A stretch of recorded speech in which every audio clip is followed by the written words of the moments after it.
Ama naming makapangyarihan sa lahat, sinasamba po kita sa lahat ng oras. Maraming salamat po sa isang buong araw na nagdaan na puno ng biyaya, pag-ibig at kaligayahan. Salamat din po sa mga pagsubok at mumunting mga luha na dumating sa aking buhay, na alam ko pong siya po ninyong paalala sa akin na kayo po ay Diyos na buhay.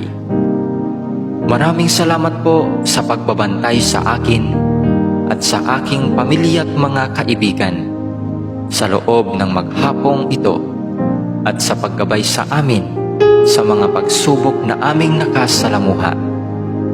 Alam ko pong nariyan kayo sa aming tabi sa lahat ng oras upang kami ay bantayan at gabayan.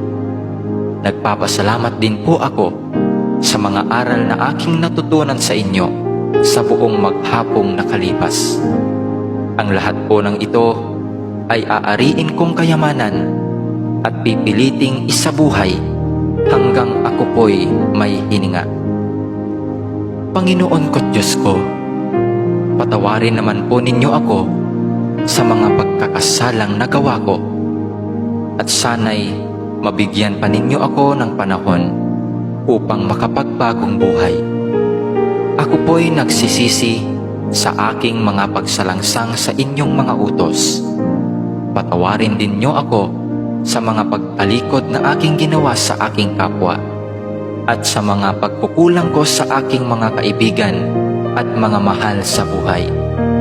Pinatatawad ko rin po sila sa kanilang mga kasalanan sa akin. Batbat po ng dumi at kasamaan ang aking puso at isipan.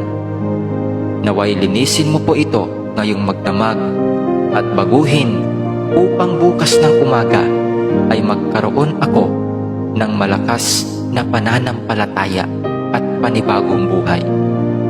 Paliwanagin mo ngayong gabi ang madilim kong isip at kalooban upang sa kinabukasan ay maging ilaw din po ako sa aking mga kapwa na gagabay sa kanilang madilim na kalsadang tinatahak. Gabayan din ninyo kami sa magdamag na ito at iligtas sa anumang panganib. Alam ko pong alam na ninyo ang aming mga pangangailangan sa araw-araw. Hindi po kami humihingi ng labis sa aming mga pangangailangan.